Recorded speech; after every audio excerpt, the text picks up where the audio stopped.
With advanced technology like the iPhone 7, self-driving cars, and virtual reality, we can do so many things because of our great technological advancements.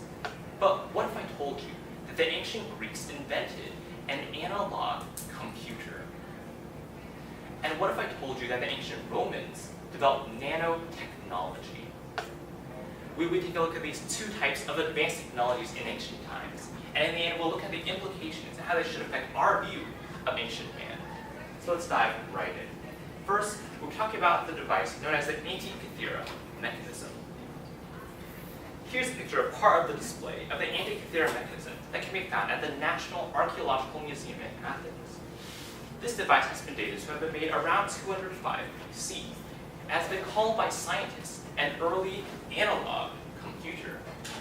Now, you may be wondering, where they discovered this device? Well, in 1901, sponge divers were diving off the coast of the island of Antikythera and found an ancient Roman shipwreck. Here's a map showing the location of the island. You can see that it lies between Greece and the island of Crete. Inside the ancient Roman shipwreck, among many ancient artifacts, the divers found pieces of some strange device. But it wasn't until around 6 years later, in 1959, that Derek Price first noticed these pieces and started to take a closer look. He published the first article on the Antikythera mechanism in 1974, calling it an ancient analog computer used for the purposes of astronomy. 82 pieces have been recovered so far, and if you want to take a look at it for yourself, you can find it at the National Archaeological Museum in Athens. Now, here's a modern-day reproduction of what it would have looked like. Now, it contains around 30 years in a wooden container about the size of a shoebox, but it is extremely complex. According to National Geographic Stephen Johnson, an expert on astronomical calculators once said, it is extraordinarily sophisticated. In its complexity, it exceeds medieval cathedral clocks that were developed over 1,000 years later. Now here is how the Antikythera mechanism works. You can see on the front panel a model of the solar system. On the back panel, you can see on the top dial a 19-year calendar, and on the bottom, predictions for solar and lunar eclipses. When you turn this handle, located on the side, the gears start to turn, and the model on the front and the pointers on the back start to move accordingly. When you turn the handle, you can see the top back pointer for the day you desire. Then, when you look at the model, you can see the positions of the sun, the moon, and several other planets for that particular day. Finally, you can look at the bottom back pointer to see if there would be a solar or lunar eclipse. The Antikythera mechanism was also used for fortune telling. And not only that, it was actually pretty accurate, based on their knowledge and theories of the stars at that time period. Now I'm talking about the model, not the fortunes. In 2006, Professor Michael Edmonds and Tony Freeth used 3D X-ray technology to take a closer look at the device. They found that the Antikythera mechanism used differential gearing in its design. According to Wikipedia, differential gearing allows gears to rotate at different speeds through one cycle. This was used to portray the irregularities in the rotation of the planets. Now let me explain what I mean by that. When a planet is in orbit, it appears to slow down, then speed up. Slow down, then speed up. The Greeks used differential gearing to showcase this phenomenon.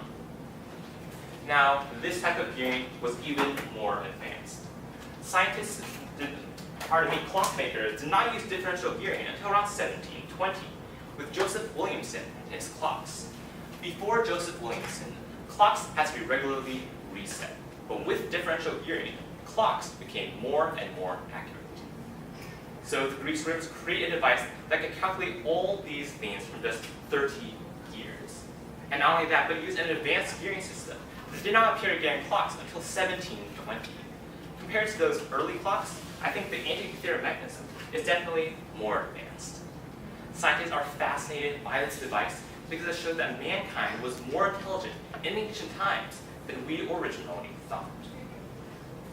Now, the Lycurgus cup is another astounding artifact. This cup was given to the British Museum in 1958. And according to the British Museum, it has been dated to have been made around the 4th century. What makes it so interesting to scientists is how light interacts with the cup. Now here's a picture of the cup when light hits it from the front. You can see that the cup is colored green. Now look what happens when light shines through from behind. The cup is now colored red. We can see a similar effect in stained glass windows. This type of glass is called dichroic glass, and that is what the Lycurgus cup is made from.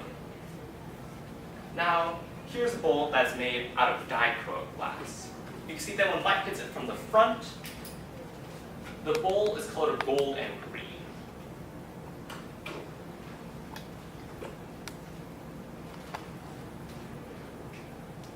Now, look what happens when light shines through from behind. The bowl is now colored blue and purple.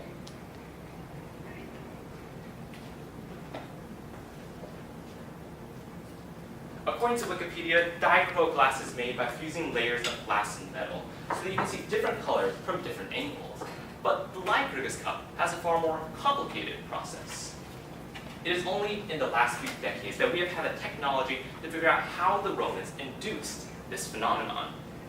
According to the Smithsonian magazine, in 1990, British researchers discovered that the Romans found gold and silver into tiny particles 50 nanometers in diameter. Now that's 1,000 times smaller than a grain of table salt. When light hits the cup, it causes the electrons within to vibrate at a certain rate, so you can see different colors from different angles based on where you're standing from a molecular level. And because of the precise amounts of gold and silver, it is obvious that the Romans knew what they were doing. Now, according to the National Nanotechnology Initiative, nanotechnology is defined as the manipulation of matter on an atomic, molecular, and supramolecular scale, ranging anywhere from 1 nanometer to 100 nanometers. And that's what we see here in the Lycurgus cup. So the Romans actually developed nanotechnology. Now that is advanced. What makes it so fascinating is how it's still helping scientists today. You see, the Smithsonian magazine also said in 2013 that American engineers made replicas of the Lycurgus cup. When they poured liquids inside of them, they found that the Lycurgus cup changed color based on the levels of sodium. And not only that, but the sensitivity to these changes in sodium levels were 100 times better than our current commercial sensors. That means the Romans made cups that were 100 times better at detecting poisons and other biohazards than we have today. Now, that would definitely have been useful if anyone was trying to poison their emperor. Scientists are fascinated by this device and are still studying it because we can still learn from methods that were developed over 1,000 years ago. So, what happened? It is true that we're pretty much at the height of technology and civilization. How come ancient artifacts can match or even exceed our capabilities today? Why did man forget after making such great technological advancements? Well, we can only speculate. But I think it's just like what King Solomon said in the book of Ecclesiastes. There is nothing new under the sun. Already as it existed for ages which were before us, and there is no remembrance of earlier things. So in the end, what are the implications? What does it mean for us? Well, I think first of all, we can acknowledge that we're not necessarily smarter than the civilization that came before us. What they could do was pretty amazing, but we also see how that knowledge and ability was lost. Will that be the same way for us? What great things have we made? iPhones, self-driving cars, virtual reality. Will they last or will they fade away? As considered all these amazing devices created by ancient man and considered how they faded away, it's challenging me to consider what will remain. And I hope this challenge you not only to consider these things as some amazing devices created by ancient man, but also to consider the creator of intelligent